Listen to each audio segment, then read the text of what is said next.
Kumusta guys? Nanonood kayo ng The News Listener by Angelo. Now, pag-usapan natin tong post galing mismo sa Sortage, isang multimedia organization na nag-explain ng iba't ibang issues sa ating bansa, lalo na sa politics. Okay? At ang kanilang tag dito sa kanilang post, which is 15 hours ago, can we really trust Leandro Liviste? Yeah.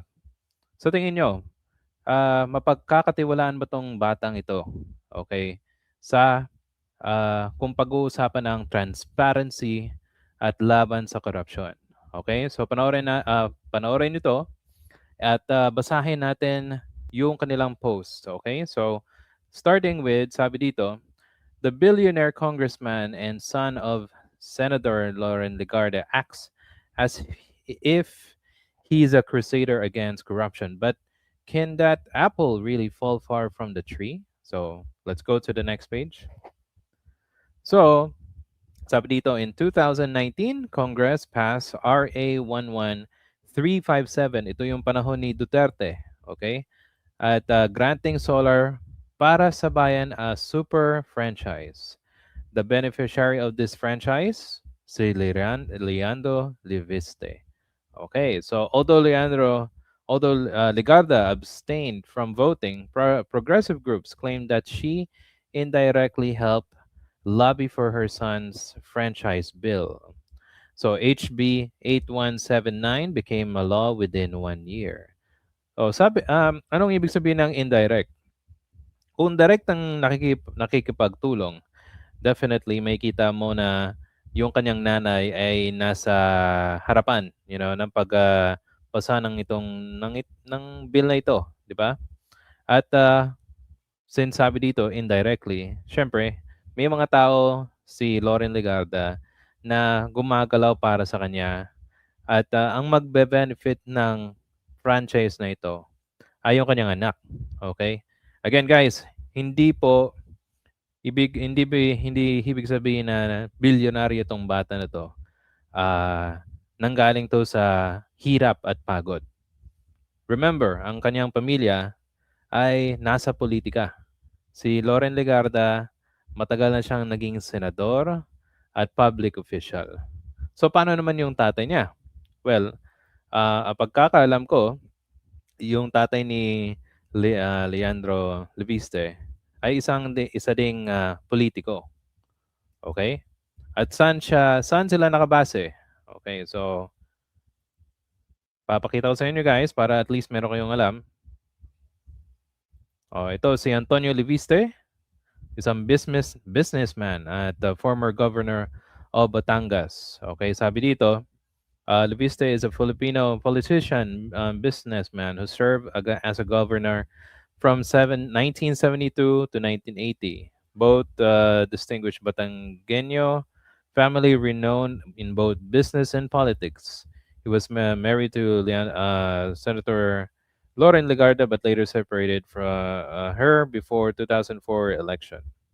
So, kumbaga, yung ah, tatay niya at pamilya niya, definitely, hindi natin maituring na galing sa hirap. Okay? O, so balik tayo sa post ng Sortage. So, imagine niyo ah, kumbaga naka-benefit tong batang 'to, yung kanyang franchise para makakuha ng government contracts. Okay? So, punta tayo sa kabila.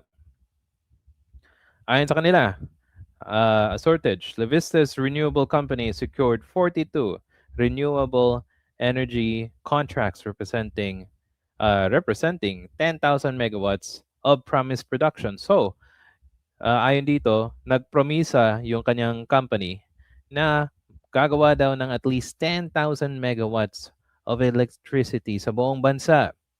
But by late 2024, they had delivered only 174 megawatts, a measly 2% completion rate. So, 2% lang ang kanilang naibigay. Imagine nyo, 10,000 dapat yung kanilang gustong as promised nila. Pero ang binigay nila, 2% lang.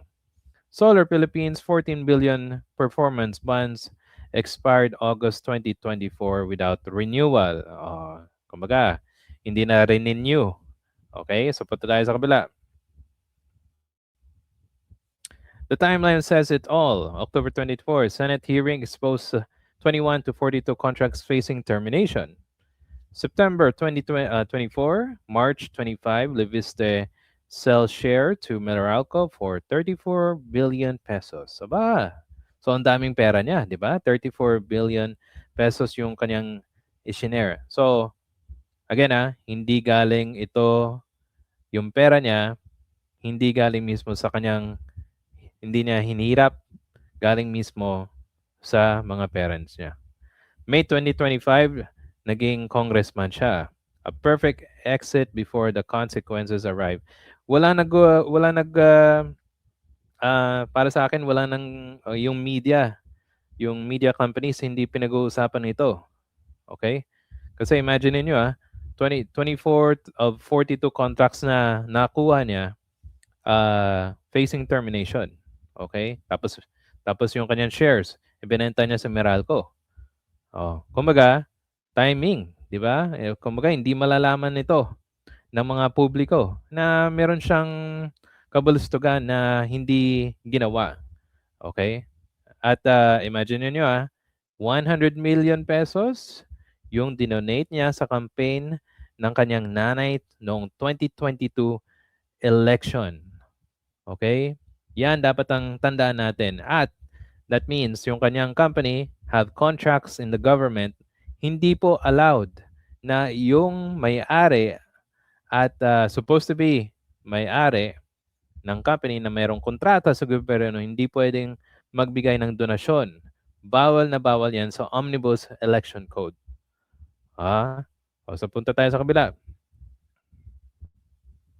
December 24, 2025, DOE terminated 84 renewable energy contracts for non-performance. On the same day, Leviste released the Cabral files, sparking a conversation on the veracity of the files in question. So timing, hindi niya inilalabas niya yung araw na yon, pero hindi natin alam, hindi alam ng tao na yung mga kontrata na nakuha niya terminated kasi underperformance.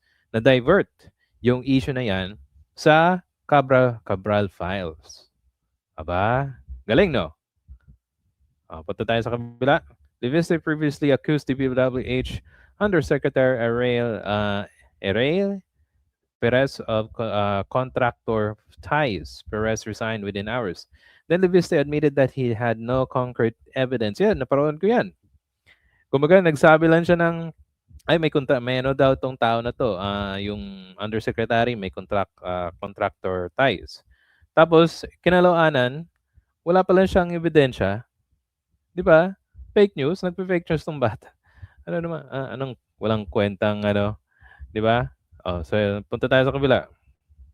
Meanwhile, when Leviste previously led entrapment for the arrest of district engineer Calalo, he blamed Eric Buhanin, the same congressman that Leviste defeated in 2025. Aba, okay. Calalo's counter affidavit alleged Leviste's own mother attended meetings about taking care of projects. Senator Lauren Legarda also appeared in the so-called Cabral files with approximately 1 billion insertions. So anong sabi ni Leviste? Yung mami ko ay mas mababa. Kumbaga, lahat ng mga senador, yung mga congressman diyan, kumbaga, ang kanyang presumption is yung mga insertions daw ay corruption. Pero yung sa kanyang nanay, mas mababa daw. Ang galing, no? Grabe. Sige, punta tayo sa kabila. With all exposés, media mileage of Levistas in the past few months, he has remained silent on Duterte-era scandals, formerly vaccine procurement and rock netting. Last month, he took a photo with his mother at the Dolomite Beach. Not an innocent photo, but a mark of one's loyalty. After all, it was Duterte who signed the franchise in 2019 that made him a billionaire. Boom! Di ba? So, tahimik siya sa mga skandalo na nangyari doon sa panahon ni Duterte. Anong tawag diyan?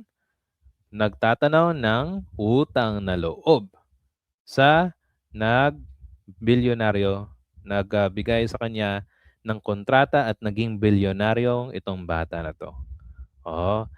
Remember, ang mga Duterte mismo sa mga bibig nila, okey, nanggaling na, kung may utang na loob yung tao sa kanila, dapat gawin nila, okey? Punta tayo sa kabila. You cannot claim to crusade against the same system that you used to build your billions. Leandro Levista isn't dismantling the system. He's showing us how well he learned to use it. Oh yeah, definitely. Kumbaga, pinapakita niya kung paano niya ginagawa, kung paano niya nilalaro ang sistema. Hindi siya naglalaban para sa katiwalaan. Pero kanyang bakuran, kanyang mga nagawa, hindi man mapag-usapan, puro na lang yung files, pero yung kanyang pangalan, hindi alam ng mga Pilipino na meron siyang katarantaduhang ginawa. Remember, hindi siya naging bilyonaryo, tayo.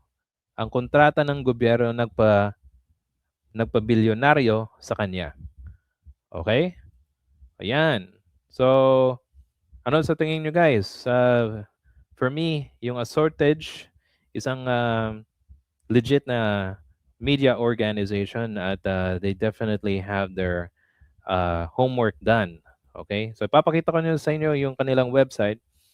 So, pwede nyo to guys puntahan at may mga different categories sila in terms of news and they have also fact-checked in terms of the Philippines. So, ang daming fake news na nangyayari sa ating bansa at yung mga impormasyon na dapat nating malaman ay dapat nating ibigay sa mga ordinaryong Pilipino kasi labanan ito ng ano ng iba't ibang naratibo para ma-divert yung attention ng mga Pilipino para hindi natin malaman na itong tao na 'to ay meron palang tinatago, okay? So, dapat maging kritikal tayo sa mga politiko. Hindi tayo dapat nagiging, ah, tawag natin dito, sunod-sunuran. Wala tayong mga idol dapat na mga senador, politiko, congressman. Dapat yung mga politiko na 'yan nagtatrabaho para sa atin. Kaya dahil tayo ang nagpapasuweldo sa kanila.